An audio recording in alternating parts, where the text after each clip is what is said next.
Welcome to the Public Service Commission's public meeting for Kentucky Power case number 2020-00174. I'm going to be presenting a brief presentation, and so if I could get confirmation that you can actually see my presentation, that would be nice. Yes, I can see. Yes. Okay. Very good. Thank you. Appreciate that.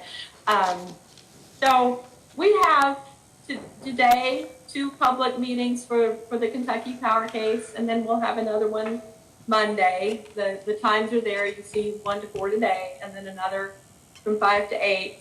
We also have Monday, November 16th from 6 to 9.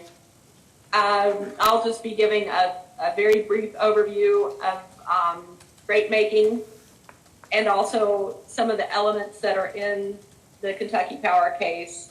This is going to be a very high level overview. It's not going to go into depth. However, we do have rate making 101, if you will, on our website at KentuckyPSC.gov. If anybody would like to, explore a little bit more in depth on rate making principles. I'm trying to advance my screen here, and it doesn't appear that it did. So just bear with me, okay?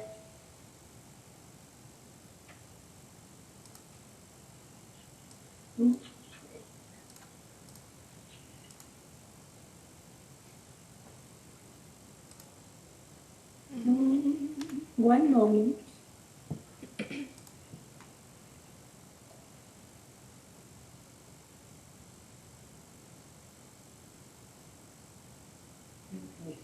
Stop for a second.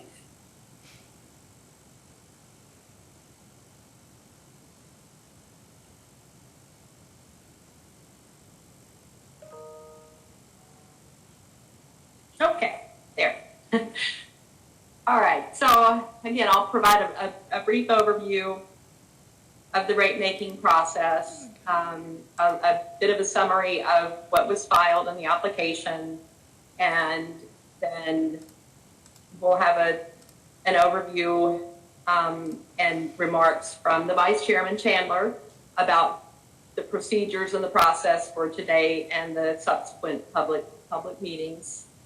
And then we'll get underway with public comments. So,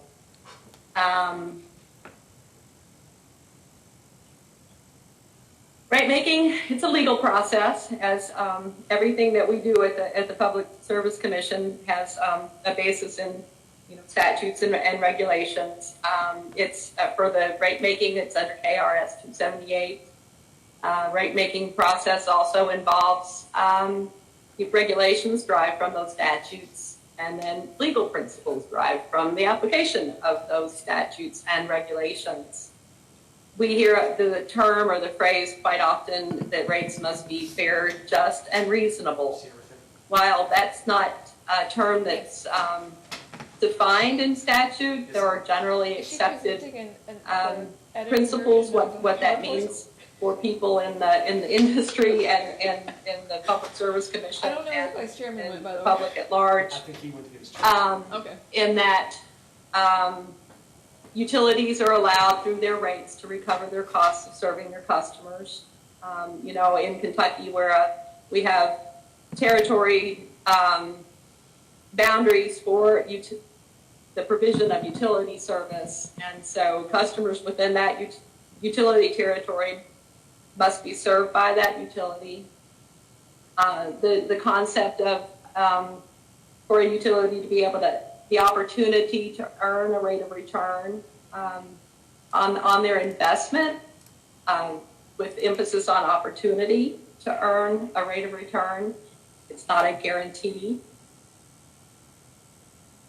And in Kentucky, our rate making timetable, a utility must provide a 30-day notice of intent to file an application. And they also have to notify their customers that they will be filing an application for a rate adjustment. Now, the clock doesn't start until an application is deemed complete, and rates cannot take effect for 30 days. We typically impose a suspension period in order to allow thorough review of the rate application. In most cases are quite voluminous, and we need the time, and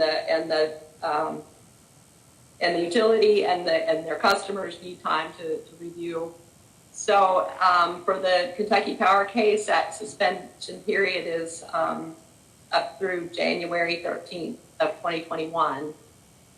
And then a utility rate case must be completed within 10 months.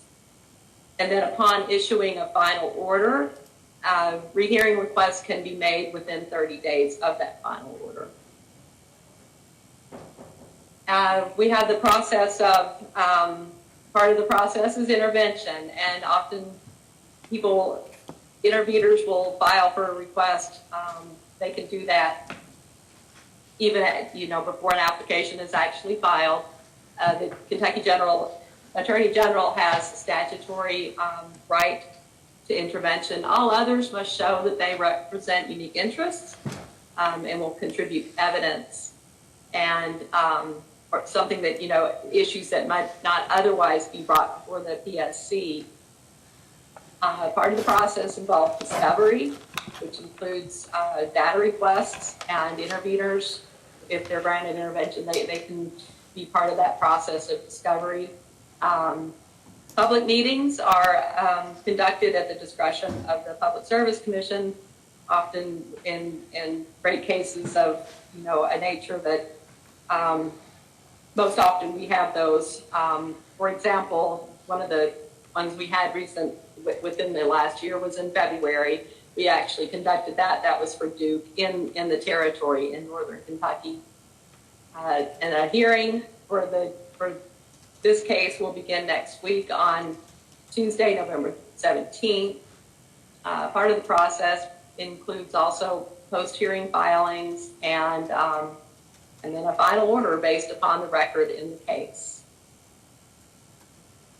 So I mentioned that we have on our website more detailed information on the rate-making process, and so I'm not going to go into a lot of detail here because of our time, and we want to make sure that people have time to make the comments.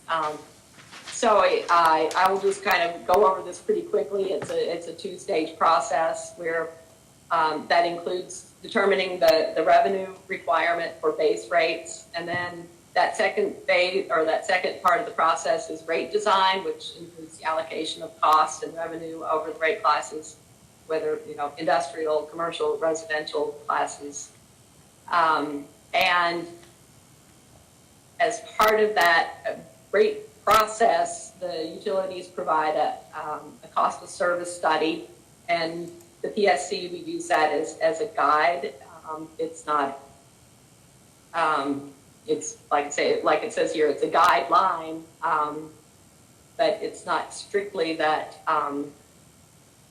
well, I won't go into that because it's, it's moving on to issues that outside of things that are not included in a base rate are things that are surcharges such as fuel adjustment costs, the commodity cost of natural gas, environmental compliance costs, things of that nature. Then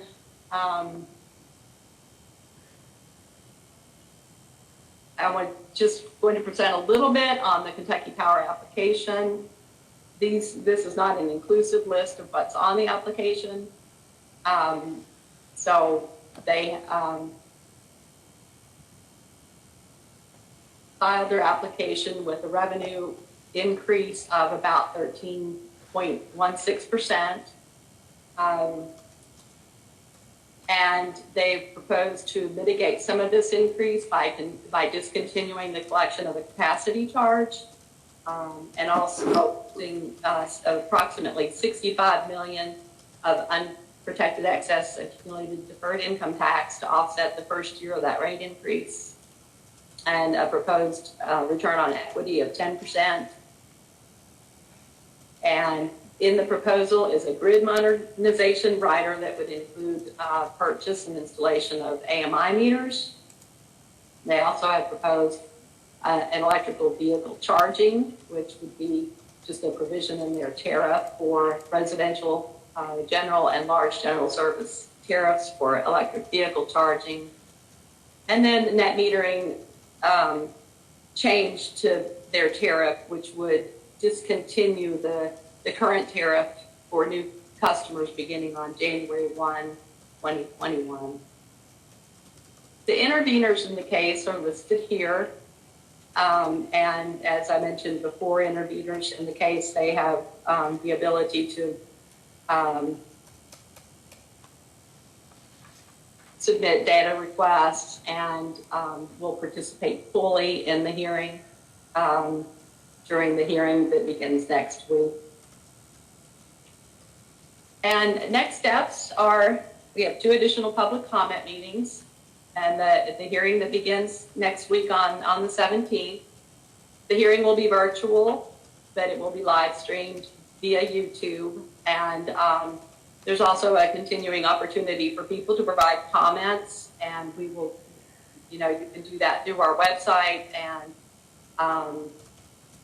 the public comments can continue to be submitted until a final order is submitted in the case.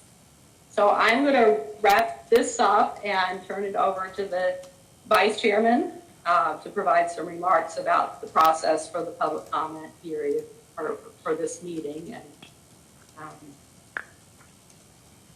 thank you all.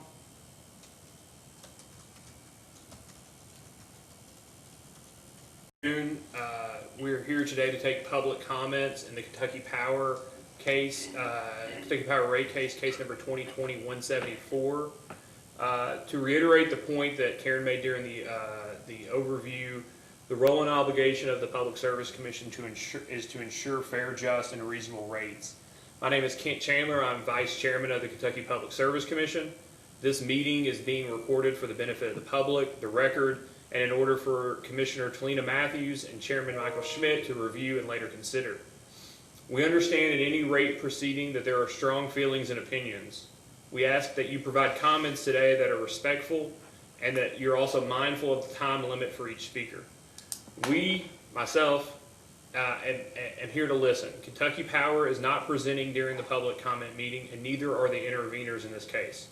Kentucky Power and the other parties have their opportunity to make their case during the pendency of the matter. This is an opportunity for customers of Kentucky Power and the public to state their positions, concerns, and provide the Commission comments for its consideration. Again, the Commission is here to listen. During today's comment sessions, I will not be answering questions. The Commission is the fact finder and decision maker in this case, and as such, the Commissioners are unable to comment or speak to the process or substance of the pending application. Nevertheless, questions you raise during your comments may well be of assistance to the Commission and its staff in adjudicating this matter. If you have questions for Kentucky Power or the parties to this case, you may ask them during this hearing or during this public comment hearing, with the anticipation that those entities can later convey an appropriate answer or response outside of this public meeting. Contact information for the company can be received by calling the Kentucky Public Service Commission and speaking to our staff at 502-564-3940. Again, that's 502-564-3940. Given the number of participants that have initially indicated their interest in providing comments, we will be limiting the length of comments to 8 minutes. You will receive an indication when you have 1 minute remaining, a yellow card. When you see the red card, you will know your time is up and it is time for us to call the next speaker. As always, written comments may be made to the Commission at any time during the consideration of the case and must include your name, address, and state the case number in this matter, which is 2020-174. When you speak, please provide your name and address prior to your questions or comments. Anyone who may have joined through the Commission website that has not signed up to speak but would nevertheless like to speak may do so by sending an email to this address: psc.meeting@ky.gov. Again, that's psc.meeting@ky.gov. The email should include your name, address, phone number, and email address. The public will have other opportunities to provide comments on this matter. Tonight from 5 to 8 p.m., Commissioner Matthews will be taking public comments in this exact same forum. We will also be available Monday, November 16th from 6 to 9 p.m. Again, being able to participate in the exact same way as this matter. Information on how to participate in the other two public comment meetings can be found on the Public Service Commission website, which is psc.ky.gov. Additionally, we will be providing an opportunity for public comment prior to the hearing in this case on Tuesday morning, November the 17th. Information on how to provide comments on Tuesday morning will be soon included on the Public Service Commission website. I will now call your name and you can begin your public comments. The first person we have is Timothy Hare. Timothy, please let me know when you're available.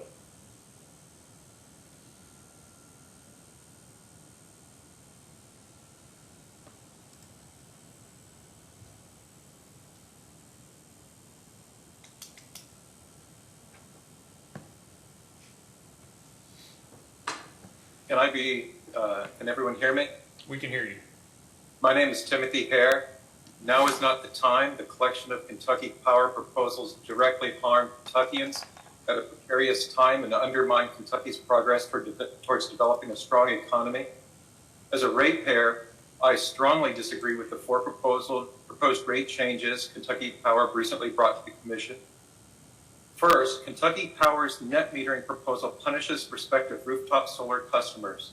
The arbitrary netting periods Kentucky Power proposed give rooftop solar customer generators the worst deal and discourage economic growth. Net metering rates for grid-tied solar customers should be based on careful evaluation of the costs and benefits that rooftop solar brings to the utility. Kentucky Power's net metering proposal undermines industry growth and punishes those investing in Kentucky's future. Second, Kentucky would harm many Kentucky households by increasing both fixed charge and energy charge residential bills by almost 25%. Eastern Kentucky households have a great enough struggle to pay their bills, especially in the depressed pandemic economy.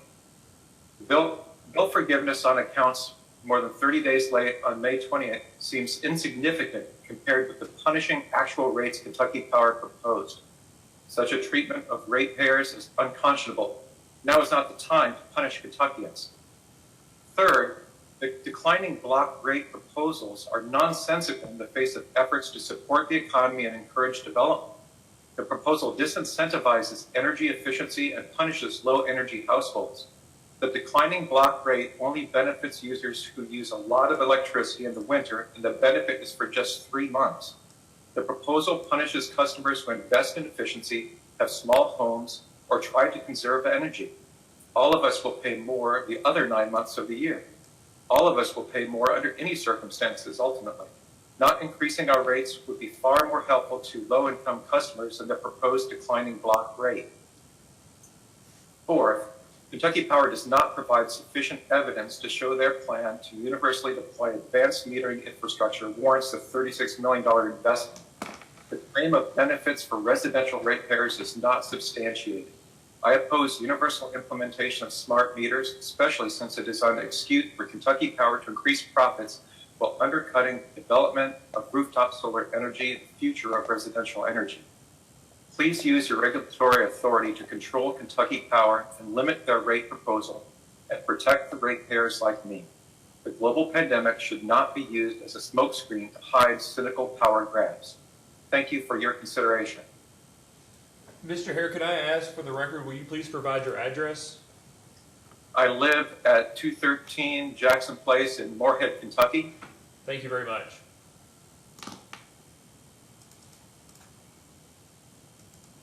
The next speaker that we have signed up is Jack Morris. Please let me know when you're ready.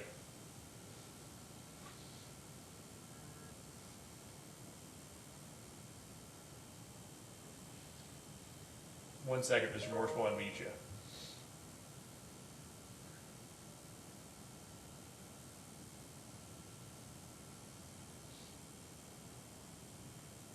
Thank you. Do you mind to provide your name and I can address? do that. Yes, Jack Morris, 827 White Oak Road, Stamping Ground, Kentucky. I'm a net metering customer of KU. I would like to make 2 points today. First, SB 100 has relegated net metering to a negligible contributor for Kentucky's electric power mix. Second, offering wholesale electricity prices as a compensation is totally inappropriate for distributed power like net metering customers generate. This case is nominally concerned with the utility rate increase requested by Kentucky Power in Eastern Kentucky. It will also be used as a precedent for the rate that solar customers are compensated for any excess power they produce. You may think this has nothing to do with me, as I am not a solar customer, but it does. The linkage will become clear. Net metering customers are limited by law to 1% of the total power produced. If a region produces X watts, utilities only have to offer net metering for the first 1/100th watts. Utilities will say that solar power is unreliable, that is, it cannot be counted on to be there when needed. However, limit the contribution of solar power to 1% and compare this to the supply variation with the load variation, and you see what is really going on.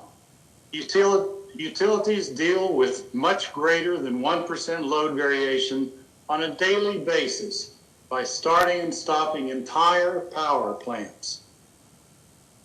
So the complaint that solar power is unreliable is contrary to their operating practices. You could argue that net metering has been rendered to be in the noise by the hard cap at 1%. In fact, net metering customers contribute much less than the maximum legal 1%. However, the utility is now on the space for community solar from 1% to whatever portion they care to deal with. This portion may not be ignored like the contribution from net metering customers. Moreover, they are using this rate case as a precedent for the rate that they compensate solar customers for their contributions. The utilities have a financial interest in making this compensation rate as low as possible. Therefore, the offering of wholesale prices for a compensation rate. This may be appropriate for a solar project that replaces an existing power plant, but truly distributed power is very different than concentrated solar. Otherwise, distribution of power would have no value, and you should get electricity at wholesale prices as well. This argument says nothing about who pays for the equipment to generate the excess power. Think you would never invest in solar community power? What do you think utilities will do when their business is dependent on community solar power for profit? You can bet that your power rate will be dependent on what the utilities make in this part of their business. Thank you. Thank you very much, Mr. Morris. Our next speaker today that is signed up is Catherine Clement. Clement?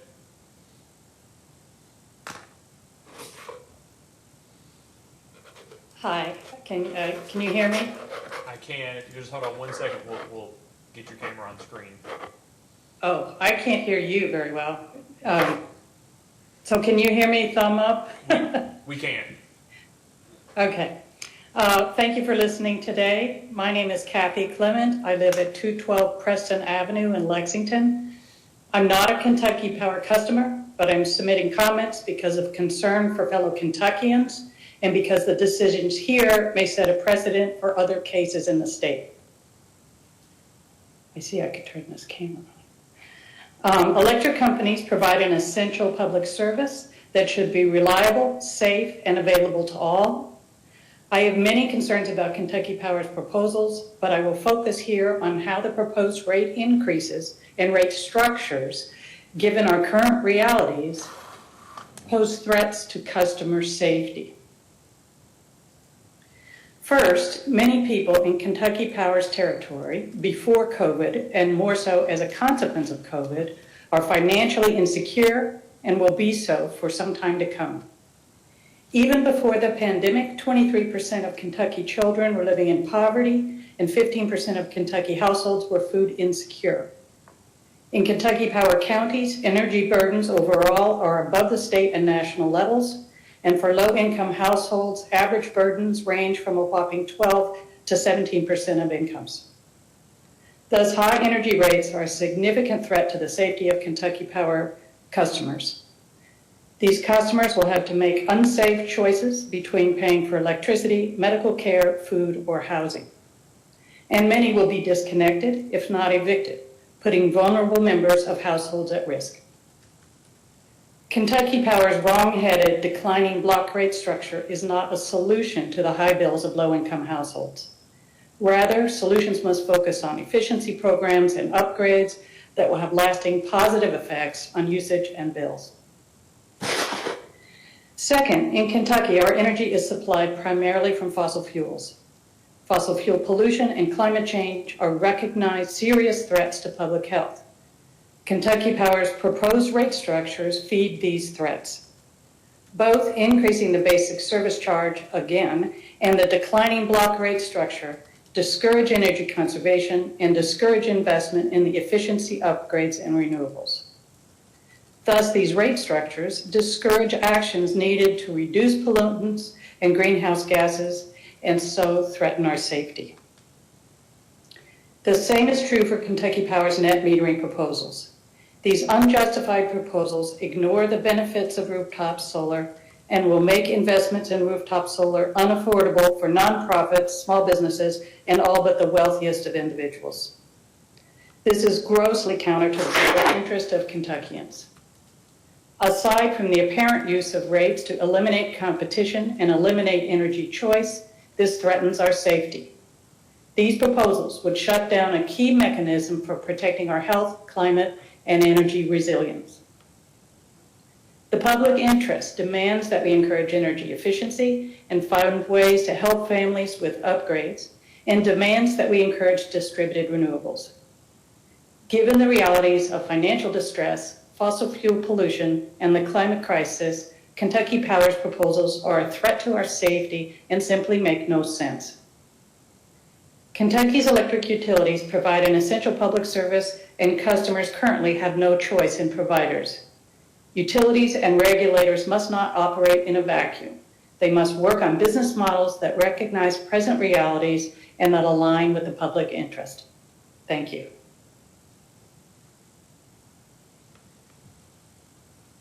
Thank you very much. The next speaker that we have is Joetta Veneman.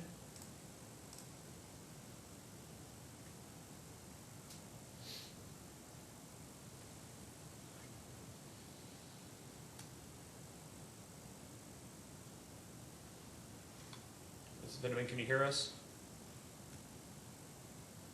Hold on 1 second, I think we'll get you unmuted.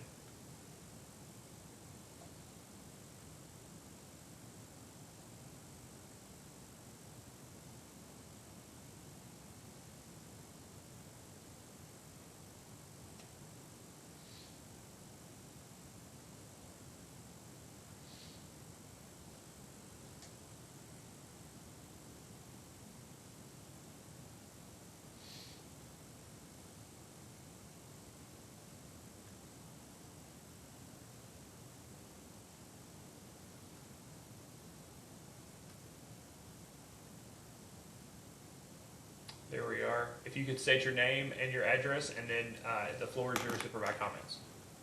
Thank you. Joetta Veneman. I work with the Sisters of Charity in Nazareth, Kentucky. Members of the Kentucky Public Service Commission, I thank you for the privilege to speak with you today. I represent the Sisters of Charity of Nazareth. As I said, it's an international congregation of Catholic women religious who have lived and ministered in Nelson County and around the world for over 200 years. Our mission statement indicates that we are committed to work for justice, the poor, and to care for Earth. We now consider Earth one of the poor and have taken steps to do our part to reverse this trend in the planetary destruction. We have made a commitment to reduce our greenhouse gas emissions to zero by 2037 here in the United States. Why? Because we notice that the planet is warming. There are catastrophic storm events. We sponsor disaster relief assistance and have been to Houston, New Orleans, and West Point, Kentucky, where we've seen firsthand and heard how these storms have impacted people's lives. In order to lower the greenhouse gas emissions that impact the warming of our planet, we have installed also solar panels that are benefiting us at a rate of 1-to-1. This rate has helped make it possible for us to afford the upfront cost of installing these solar panels. We have HUD housing located on our campus, and it's known as the Villages at Nazareth, and they are currently considering rooftop solar. Installing these panels would help cut the energy costs over the times and have a significant impact on the residents that live there and their budgets. If a rate is changed, it could set a precedent that would shut out these nonprofits, organizations, and faith communities across the Commonwealth. It would reduce the energy and it would reduce the costs for individuals to be able to have this. Additionally, residential solar is part of the solution needed to reduce these natural disasters. At a time when encouragement of sustainable energy is needed and investments in rooftop solar are necessary, the local utility companies appear to be seeking as much as they possibly can from the regular citizens, even when we are nowhere near being a threat to their market share. As solar customers, I believe we are still currently less than 1% in Kentucky. So we, Sisters of Charity of Nazareth, ask you to consider all the facts and to protect consumers. In consideration of all facts, we ask you to oppose the proposal that Kentucky Power has put forth because a more comprehensive and thorough review is needed. We ask you to require utility companies to provide proof that solar net metering is having a negative impact on their consumers or their customers. Lastly, we ask you to engage in a non-biased third-party review to determine just compensation rates for solar net metering that would include two aspects. First, that the public health benefits of solar energy that have been quantified in the Environmental Protection Agency's 2019 report be included. Secondly, that it include the benefits that solar provides by overlapping its peak production time with the utility company's peak demands. And again, we are so glad that the Public Service Commission exists to protect our customers across the Commonwealth from utilities. Thank you for your service to each of you. Thank you very much for your comments.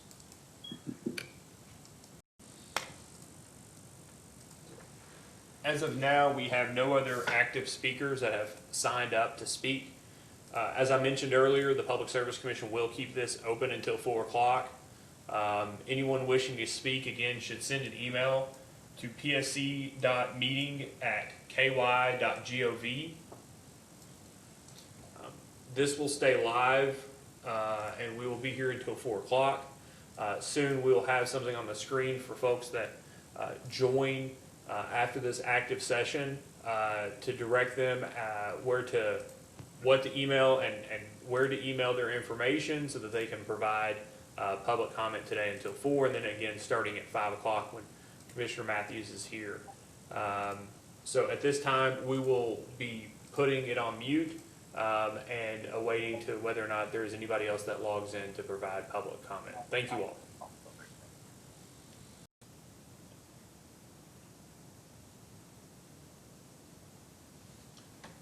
We've had another member of the public join us to provide public comments. Ladetra Morgan. Give us a second, we'll unmute you.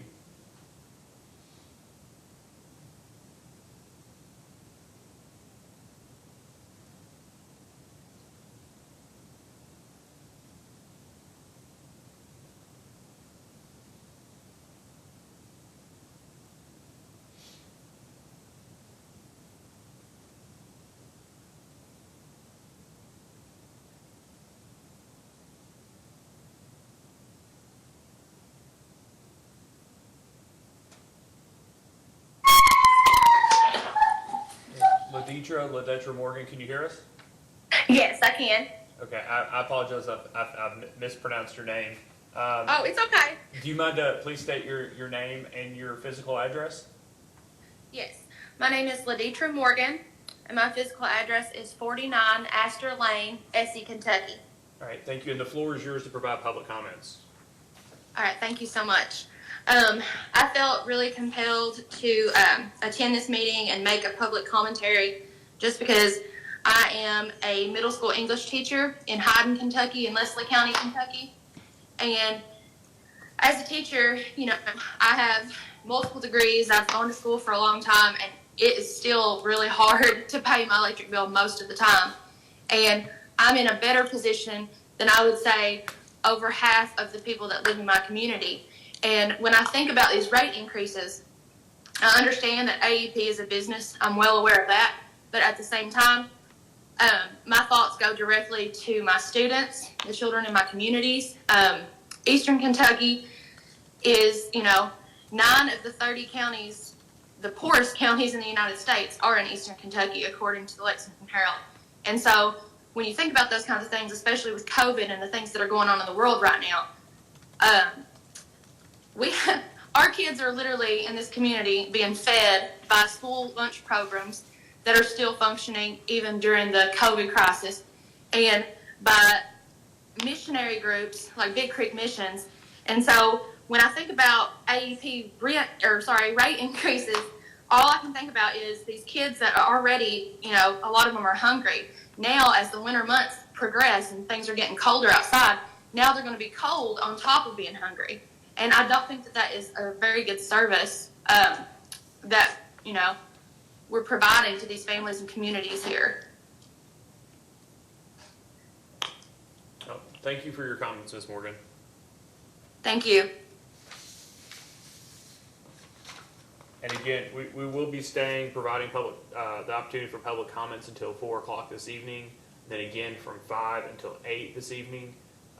If there is anyone that is viewing that would like to speak, as the Public Service Commission website says, anyone wishing to speak may do so. We just ask that you email us at the following address, psc.meeting@ky.gov, and we ask that you email your name, address, phone number, and email address, and that you wish to speak this evening, and at which public comment meeting you would like to, whether it's this first one or the one starting at 5 p.m. So I don't believe there's anybody else prepared to speak at this moment, but if someone does decide they would like to speak, then we will come back on and give them the opportunity to do so.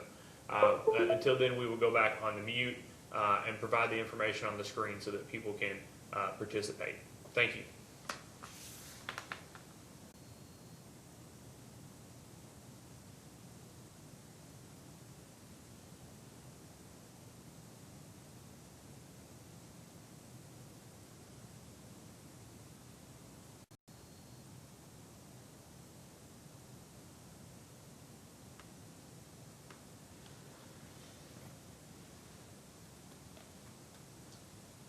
We are back. We've received indication that there's another member of the public that would like to provide public comment.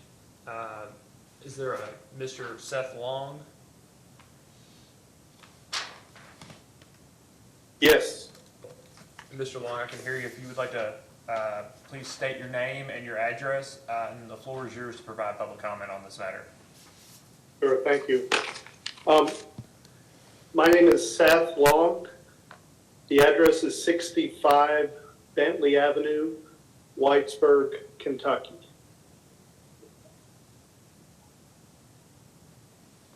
And you're welcome to provide your comment now. Very good, thank you. Thank you. Well, it's no secret that small businesses have always struggled in eastern Kentucky. With the collapse of the coal industry, we have had many challenges in our region. Now today we're struggling through a worldwide pandemic. Timing could not be worse for small business owners and low-income families living in eastern Kentucky to introduce new net metering rate structures. Housing-Oriented Ministries Established for Service is a nonprofit organization. I am the director. We have a mission to provide affordable housing solutions to families in Letcher and surrounding counties. We are one of the few net metered customers in KY Power service area. We invested in rooftop solar about 16 months ago to combat the rising increase of electrical costs. These continuing rising electrical costs were threatening our ability to keep our doors open, providing the services that we do in our community.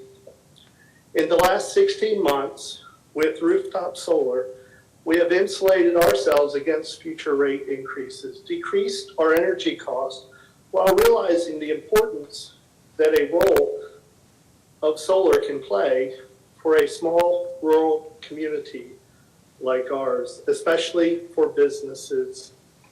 As an affordable housing provider, living in a community that has struggled for years with persistent poverty, I want to address the argument that is often made by utility companies that rooftop solar disproportionately impacts poor and low-income customers.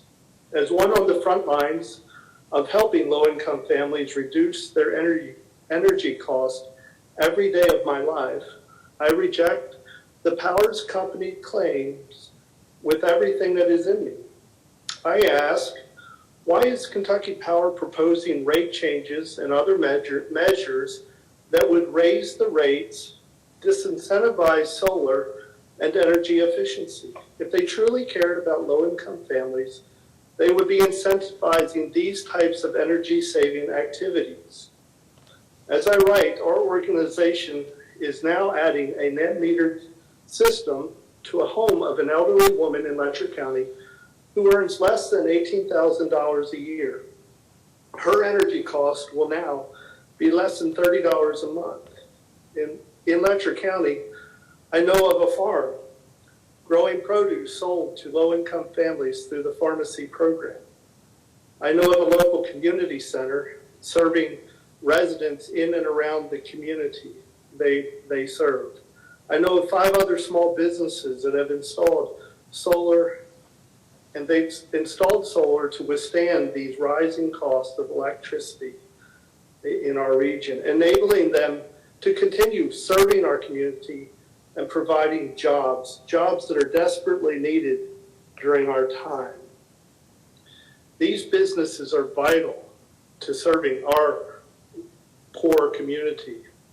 If they go out of business, the jobs will go, the services will be lost, and they will not be replaced. This is one of the reasons why I think it is so important that the net metering model should encourage solar production in our communities rather than the policies and what is proposed to us now. This new net metering policy discourages any type of rooftop solar helping us in our community. It will all but eliminate the advancement of rooftop solar in rural Appalachia. As a leader in our community, one whose life is committed to serving low-income families, I urge the PSC to hear our local voices to protect us from the interests of the utility companies who want to control our ability to provide our own solar power. Now, of all times, is not the time to change the current net metering structure in our service area.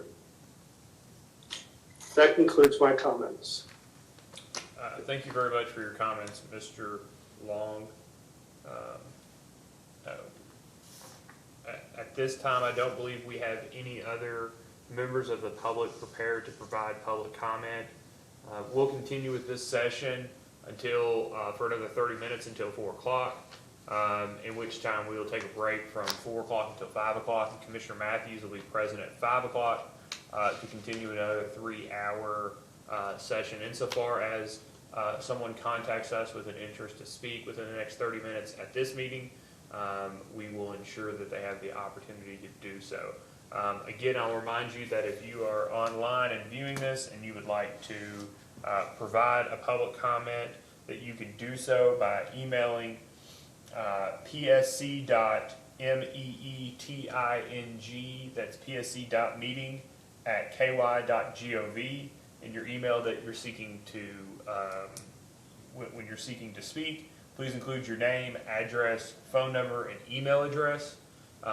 The information on how to speak is also on the Public Service Commission website, as well as when we go quiet here in a minute, the information will be put on the screen. Again, this session will run until 4 o'clock, and Commissioner Talina Matthews will be here at 5 o'clock for another public comment session from 5 to 8. In addition to the 2 sessions today, just want to remind folks that we're also holding a session on Monday evening from 6 o'clock until 9 o'clock Eastern. And we'll also have additional information on the Public Service Commission website about the opportunity to take public comment prior to the hearing, Tuesday, November, I believe it's the 17th at 9 a.m. And information on that, again, will be posted on the Public Service Commission website. The Commission's website is psc.ky.gov. Thank you. Good afternoon. This is Kate Chandler again with the Kentucky Public Service Commission. It is almost 4 o'clock. We've held this open since 1 p.m. Eastern for the opportunity for folks to provide public comment on the pending case in front of the Commission, case number 2020-174, general rate adjustment and certificate of public convenience and necessity for Kentucky Power Company. We appreciate the folks that have provided public comment today, those that have participated but have not provided comment. Thank you as well. We will have another session starting in 1 hour at 5 p.m. Eastern that will run from 5 to 8 o'clock for the public to be able to provide additional comment on the pending matter. Again, I would like to remind folks that there are additional opportunities to provide public comment. In addition to the opportunity tonight from 5 until 8 p.m., there will also be an opportunity to provide public comment starting at 6 p.m. Eastern on Monday the 16th. That will run from 6 p.m. until 9 p.m. And the opportunities to participate are located on the Kentucky Public Service Commission website, psc.ky.gov. In addition to the session this evening and on Monday evening, the Public Service Commission will also allow for public comment prior to the hearing in this case, which is set for 9 a.m. Tuesday, November 17th. As always, if you have questions or you would like to participate and speak at these meetings, you can send those to psc.meeting@ky.gov. If you would like to provide a written public comment, you may do so through the Kentucky Public Service Commission website at psc.ky.gov. You may also send in a written public comment to psced@ky.gov. That'll be located in the case file under public comments. At the end of this, as this public meeting closes, the record of it will be included in a couple of days on the Kentucky Public Service Commission website under docket number 2020-174 hearings. That video will be provided alongside the videos of this evening's session, Monday evening session, and that of Tuesday morning. So absent anyone else that is available or interested in speaking, we will end the public meeting and we will start the next public meeting in 1 hour at 5 p.m. Eastern with Commissioner Talina Matthews. Thank you all.